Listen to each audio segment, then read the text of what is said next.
Greetings and welcome to this glorious Friday afternoon in Brighton, just off of Lewis Road, driving down Bear Road. Come and join me as I talk various subjects on the way to Worthing.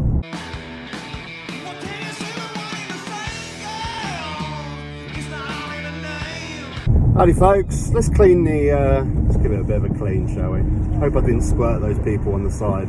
Have you ever had that when car's windscreen washer fluid's so strong that it ends up, a bit of a nervous amber there. When it's so strong it squirts you when you're walking down the pavement. Anyway, I digress. Welcome to the van. I'm going to be driving to Worthing today. As always with my longer Drive With Me videos, I'll be talking about various different things. I don't even know what I'm going to be talking about today actually, but it'll come to me. I will timestamp all the different topics that I talk about so you can skip forward. I'm going to drive along the seafront. I'm up this end of town, the north of Brighton, so it makes sense to go along the A27, but a couple of reasons. The A27 is a nightmare on a Friday evening, and I always go along the roads that I can drive at 20 miles an hour or 30 miles an hour rather than the dual carriageway. Yeah, go on in, mate. Go on. You got a helmet, you know, if I hit you, you'll survive.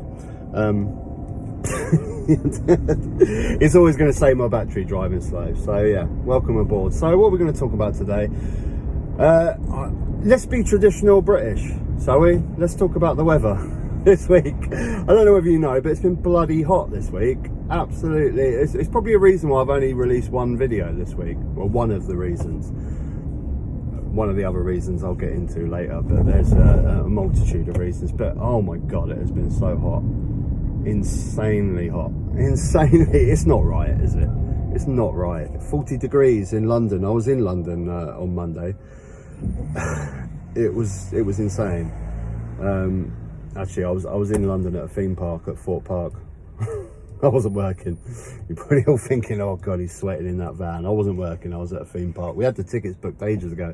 We didn't realise it was going to be the hottest day in like 100 years. 40 degrees in London. It's not right. It's really not right. And can anyone now really deny climate change? It's been a topic on a few YouTube videos that I've watched. I don't know whether it's more fascination or what, but I like to chime in and check out what other YouTube commentators on the other side of politics are chatting about. That's why I do many videos on Talk Radio, GB News, and our good friend Alex Belfields, who's going through his court case at the moment. I'm not going to talk a single thing about his court case. Let's see what happens at the end when it's all in the public domain. But yeah, many different YouTube channels. There's a guy. Actually, I'll get into that in a minute. But there's a guy that I've been checking out recently. Paz, ex-army guy. He does a lot of his channel's all sort of anti-woke stuff and all that sort of thing. But he put a post up recently about taking the piss out of someone on Twitter that was saying what I just said. Can anyone really realistically deny climate change right now when London is literally burning? It's literally burning. The grass is combusting. Can anyone really deny climate change? And he's this army of climate change deniers in the general public is what I find so fascinating. Like, I understand, go on mate, I understand people like Rupert Murdoch and that have got shares in oil and gas and big media outlets. I understand them pushing the agenda of climate change, but your average person really fascinates me when you get endless people in comment sections denying climate change, denying science.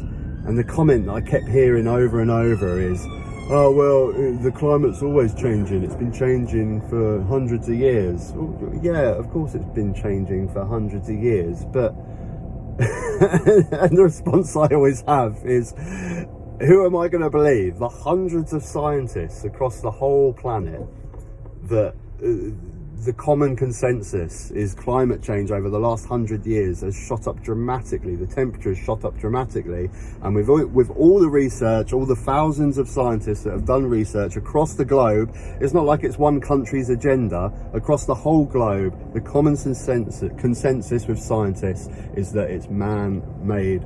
Man burning fossil fuels is the reason for climate change.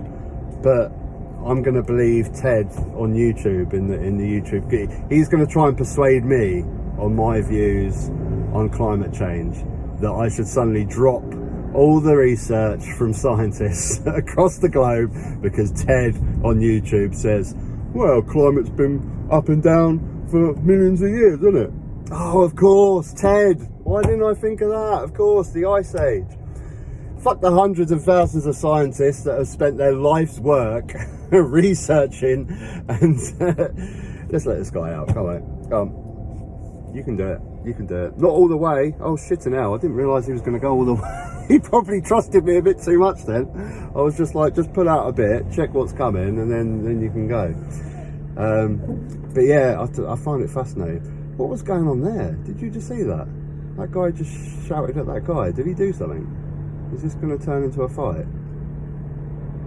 This is a bit weird. The heat. It's the heat. This is what happens in the heat as well. People turn into arseholes in the heat. Brighton, perfect example. People drinking too much. The sun's out too much. They fall out with people and they just go mental. Absolutely mental. Just looking for fights. Just causing trouble. Not good. It's not good. We don't need it. We don't need it in this country. But you know, talking about this country, I mean, Jesus, what's going on in Portugal and Spain as well with these fires? It's absolutely nuts. Absolutely nuts what is going on. And I just don't understand. I just cannot get my head round normal, average day people just denying climate change. You know, this is no different to denying evolution, thinking that the world is flat. You know, it all comes under the same umbrella for me. You're just denying science because Rupert Murdoch on Talk Radio told you to. And you know, I can see that none of these guys at the moment are piping up with anything about the heat wave in that's going on. All your Mike Grahams on Talk Radio, your Julie Hartley Brewers that spend most of their time saying, oh, this climate change bollocks is all rubbish. Instead, they're going on about a nanny state.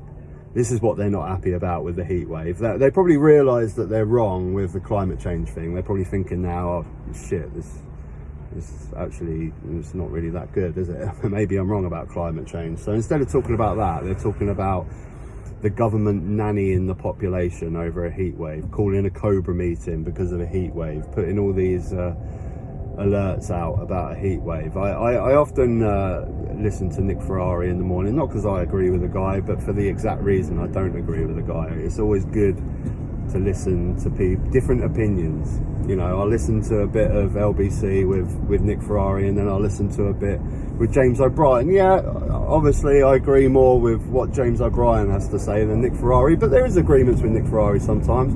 But that was his big thing over the heat wave, that we're turning into a nanny state. Why is the government giving us warnings about heat? Well, why not? I mean, what harm does it do? He's done a whole morning segment on this. A whole morning segment on how, oh, why is the government giving us health warnings and alerting us to the heat wave? Well, why not? What harm does it do? I don't understand.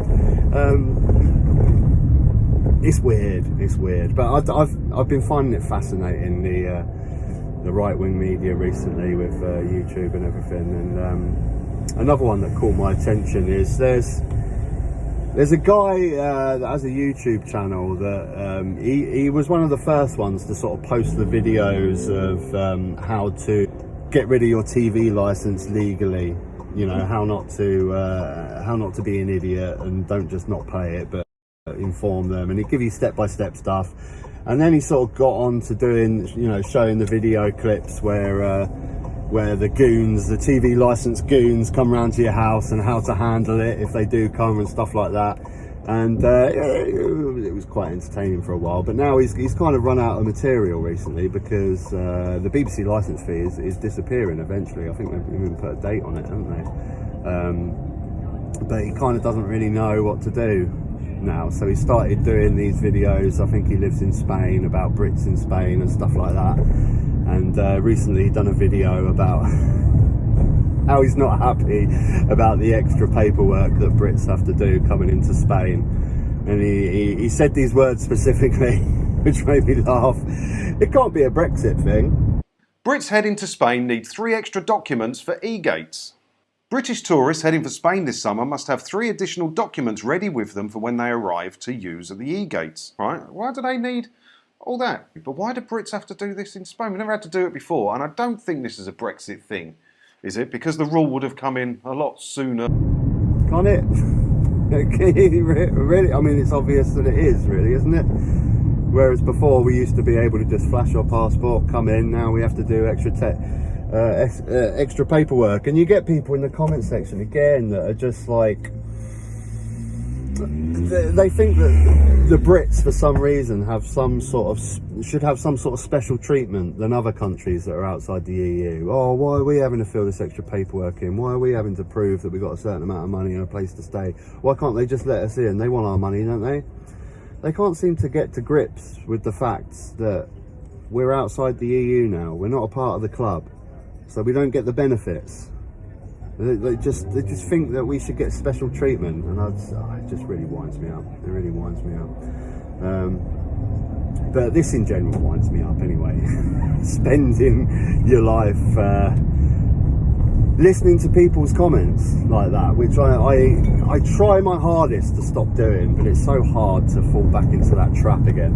And I guess that's the whole reason I dislike this guy's channel that I mentioned earlier. I'll put the channel up if I remember up on the screen now. I can't remember the exact name. Army Paz ex-army soldier or something. He just spends day on day moaning about transgender women, if we call them women. He moans about woke people. He moans about people being woke on Twitter, and he spends his whole life moaning about this stuff. I mean, at least, yeah, it may sound hypocritical coming from me, from someone that makes videos moaning. The difference is I moan about the disgusting government that we have that actually affects my life.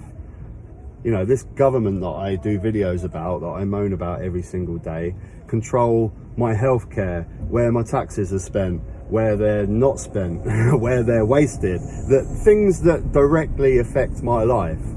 But these guys, they just spend their whole time moaning about stuff that has zero impact on their life. Why does it matter if someone called a trans woman a woman, or it has no impact on your life at all? And his followers are just enraged by all this stuff. Enraged. I've said it before when I've done videos about Alex Belfields and stuff like that. I just find it fascinating, and it's such a shame that this rage can't be concentrated in areas that would be useful. Our current government, injustices in the world. Why is there so many homeless people? Why can't they rage about things like that? But they rage about whether a trans woman's called a woman or not. I'll put my sunglasses on. I'm squinting. I've probably been like that, no?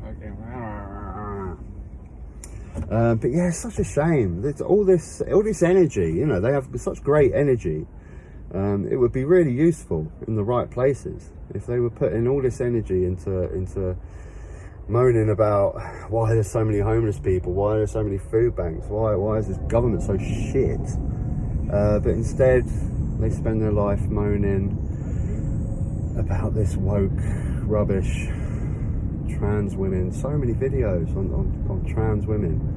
I've messaged the guy several times because I generally would really like to do some sort of live stream, or it doesn't even have to be a live stream, just a video where I chat with someone that does these types of videos. I'd find it really interesting, and I wouldn't be an arsehole. I wouldn't want to do a video where I'm just being an arsehole to the guy. I just generally want to have a really decent, honest, grown-up conversation and just find out how their mind ticks and, you know, why they're so fascinated on these issues. And I'd love them to discuss, you know, why they feel it's so important. But so far, no luck. No one wants to talk to me. I'll try. I've sent several messages to these guys and they've definitely read them. But they don't want to chat. I wonder why. Do they think that they'd be made a fool of? Because that is generally not what I'm trying to do. I just want to have a conversation. I mean, I guess if you're going to talk rubbish to me, I'm not going to accept it, and I'm going to pull you out on any lies. But I'm trying to be genuine and have a decent, honest chat. But no one wants to do it. If you really feel like it, check out this guy's channel. I stumble across these things randomly. They pop up in my feed. I think it's because I have, you know, like my algorithm, my YouTube algorithm is so, all right mate, coffee pop. It's so diverse, I guess. You know, I watch lots of left-wing videos, lots of right-wing videos, if you want to call it that, and the algorithm spits up some interesting stuff sometimes. But yeah, the bitterness and the anger in this guy Paz is I find it fascinating. I really do find it fascinating. Moaning about Gary Lineker's pay rise and stuff like that. It's just bizarre. Why? Out of all the things to get angry about, the injustices in the world, why is it Gary Lineker getting a pay rise that really upsets you? Bizarre. I'd love to know. I'd love to find out. Have you guys seen this guy's channel? Let me know in the comment section. But yeah, I'd really love to chat. Because YouTube comment section is the worst place to have an argument. And that goes back to what I was saying, really. It's just, you need to get your head out of that Twitter argument thing, because it's not a good place to be. But being involved in the YouTube world as I am, it's kind of hard. You find yourself on YouTube, you find yourself watching these videos, and you know, I have an opinion. You'd never guess with the videos I make, but I have an opinion on things and I like to share them. But it's not a healthy way to live your life, constantly diving in. Has anyone else got that problem? Please tell me about it. Maybe we can have like a YouTube comment section anonymous club that we can all go to, where we try and give up having arguments with people in comment section. I went for a long time of stopping doing it, actually. I've done really well, but I guess it's like when you give up smoking, you always end up going back to it at some point. Not fully, you know, you can not be a full-time comment section argumentist. Is that a word? Full-time, but you can't help now and again dabbling back into it, and that's what I end up doing. I need to stop. It's a horrible place to be. I mean, I'm not on Twitter for that reason.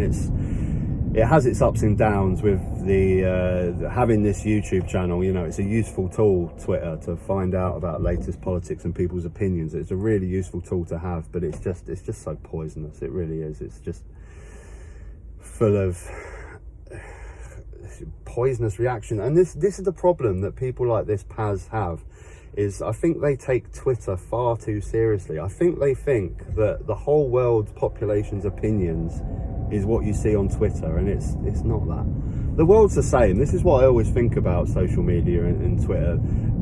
People's opinions are the same as they always were, but there's just a larger vehicle to voice them now. Anyone can put their opinion on Twitter and have it be seen. You know, it's just, and it's the extremes that always come out, and it's also people that just want to start an argument as well. People sometimes feel like, let's start an argument on Twitter and start spouting loads of nonsense because they see this Paz Army guy and they know that calling a trans woman a woman will piss him off, so that's what they do. You know, it's not real life. It's not real life. And I don't know, maybe I'm also overreacting on how many people are affected by this and how many people are poisoned with this woke trope bollocks. It seems to be quite a lot, but then I live in that YouTube comment section world, isn't it? Maybe the majority of people don't give a shit about this stuff. Hopefully they don't, and they're living their life. We'll see. Yeah, so it's quite a nice evening actually. It was a bit gloomy earlier. It was raining, but it's not quite as hot. I've only got the window half down. This is Hove, King Alfred's swimming club. That's the old boxing training thing for Chris Eubank. I guess his son trained there as well, Chris Eubank Jr. But that's where the boxing training was.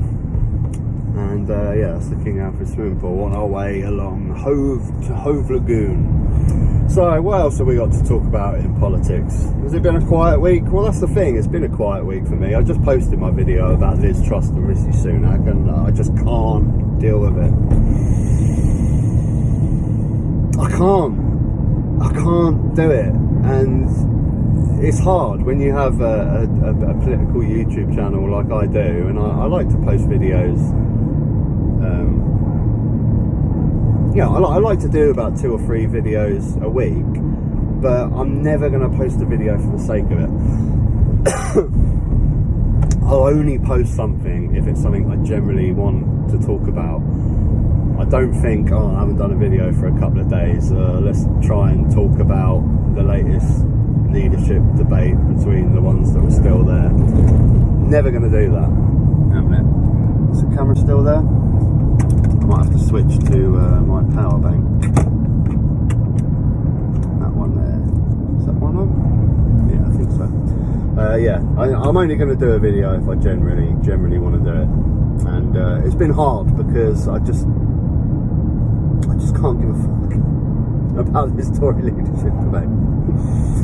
I really can't. It's kind of weird, right? We spent so long with the charade of Boris Johnson, and now he's gone on his way. It's left a void in a certain way. It's weird. It is weird. What's your guys' thoughts? Can you stand it? I can't stomach it for a second. I haven't watched a single debate. I haven't seen any interview with any of these pricks. While we've got a red light here, I'm just going to make sure this is charging, otherwise you're going to die. So I did actually have to plug it back in because it wasn't charging and the camera cut out. What else do I want to talk about today? We're in Shoreham Harbour now.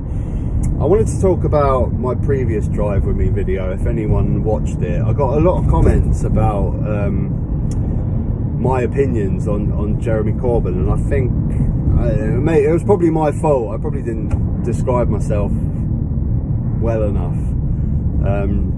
when I said that the country needs to go more to the centre of politics. What I was meaning is, with the first past the post voting system that we have in this country at the moment, I mean, we haven't had a proper left-wing government since the 70s, have we? So really we kind of only have a choice between a centrist government or a right-wing government. They're the 2 options. Until we get a proportional representation, we're not going to be able to vote for anything else. So that's why I want more centrist policies. I agree with the majority of Jeremy Corbyn's politics. I voted for the guy twice. I very much wanted him to win, but the country doesn't want it. And I know that's down to the right-wing media and the way the guy's portrayed, and I know that a lot of people will say people want him but they just don't know because of the media, but basically the country will not vote it in. They haven't done since the 70s. So out of the 2 choices, a centrist government or a right-wing government, I'm going to go for a centrist one, aren't I wasn't, it was probably the way that I was describing my opinions, but I think anyone that's followed my channel for a while knows that generally I agree with the majority of Jeremy Corbyn's politics, but I'm just saying that the Labour Party has to move to the centre because people won't vote it in, and they've proved that twice. It's not going to happen. We're not going to get that sort of government until we get proportional representation, when people's real opinions, because those real left-wing opinions can really flourish. Like I've always wondered in a proportional representation situation who I'd vote for. you know, I always vote tactically. If I lived in an area where Lib Dems is the best one to vote for to get the Tories out, I'm voting Lib Dem. If I happen to live in a constituency where Labour is the tactical vote. We have a Labour MP currently. I used to live in central Brighton, and I voted for Caroline Lucas in the Green Party. But with a PR situation, who would I vote for? It's a tricky. New parties would arise. That's the thing, isn't it? We'd have new parties arise, and we'd really have choice, proper choice. But until we get that, we have to have a more centrist Labour Party. We just have to. Otherwise, they won't get voted in. The public does not want a left-wing Labour Party. It's hard to stomach. But what do you want? Another 50 years of a Jeremy Corbyn style Labour Party that is great on policy, but just won't get voted in. The public won't vote for it. Or will they? I don't know. Maybe I'm wrong. Maybe I'm wrong. Prove to me if I'm wrong. Do you generally think that the public would vote for a Jeremy Corbyn style Labour Party if it wasn't Jeremy Corbyn? Because they've proved they don't want Jeremy Corbyn. But if it was someone with his politics that maybe could fight the right-wing media a bit more, I don't know. Do you think it's possible? I don't think it's possible. Not the way this country is. You'd have to change the media. You'd have to change a lot of things. A lot of things. But yeah, I hope that's cleared that up for people, because like I say, it was probably my fault. I probably described it a bit bad. Shoreham Harbour, folks. I'm just thinking when I'm going to hit the traffic, because that was actually quite easy on me, Brighton seafront. Usually even Brighton seafront on a Friday evening is blimmin' hectic. Blimmin' hectic. The people were crowded. There was a lot of people, just not as many cars. Usually I get stuck.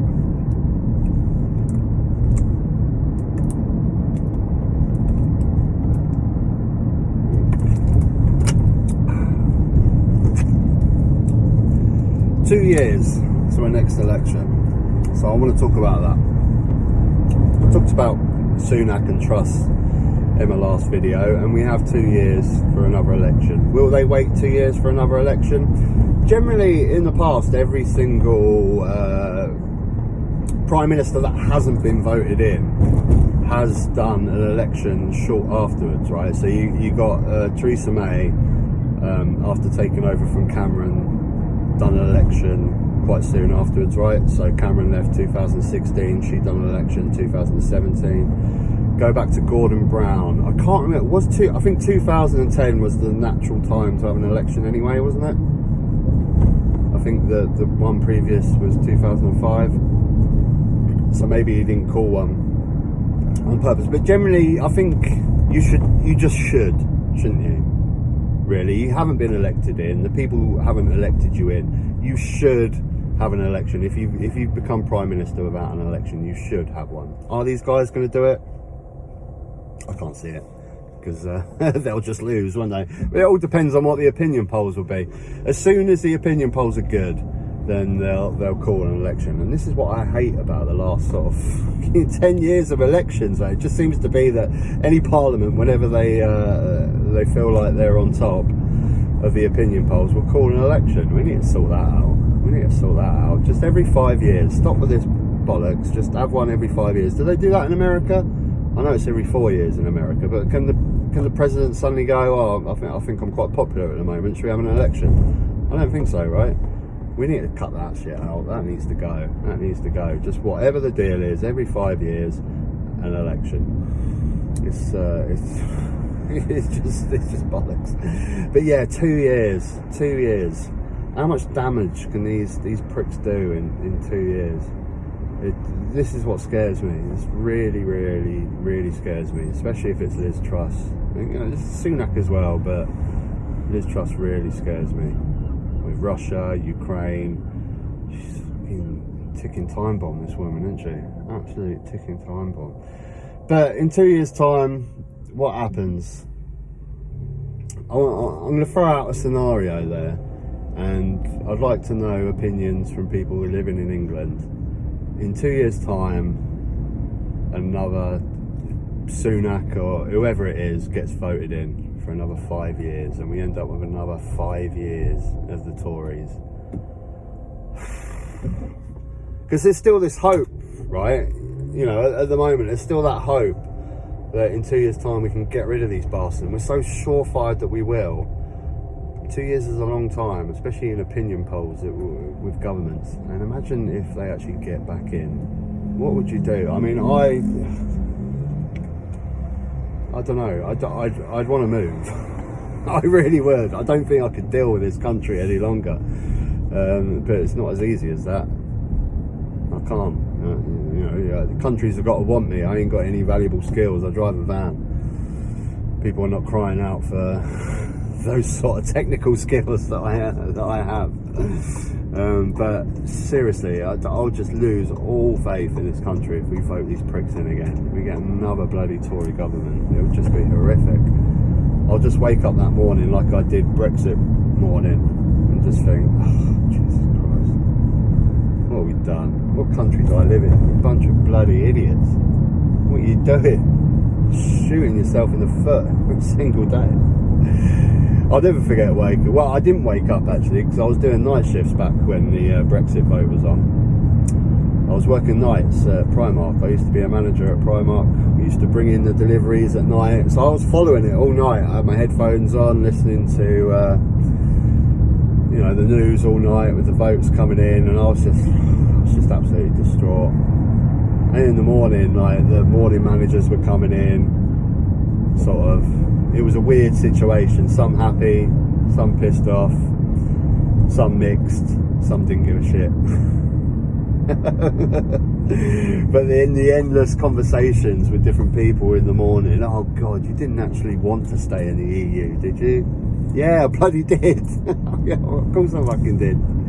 Bloody idiots. What are these massive, gigantic poo trucks? They'll suck out all the poo. Just reminds me of festivals, that does. Anyway, Lancing. I'm trying to think if there was anything else I was going to talk about, but I think I'll call that quits on the video today. I've covered a few different things I wanted to mention. As always, please give me your thoughts. I know there was going to be something else I'm going to talk about. This is what I always do. This. But anyway, thank you as always for watching. I really appreciate your views, your likes, your comments, and it's fantastic that I have some great subscribers. It means so much to me, and I love reading your comments and getting your opinions and divulging my opinions as well, and increasing my own knowledge every single time I release a video and people comment. It increases my knowledge on certain subjects, and it's great. It's really great. Till next time, take care.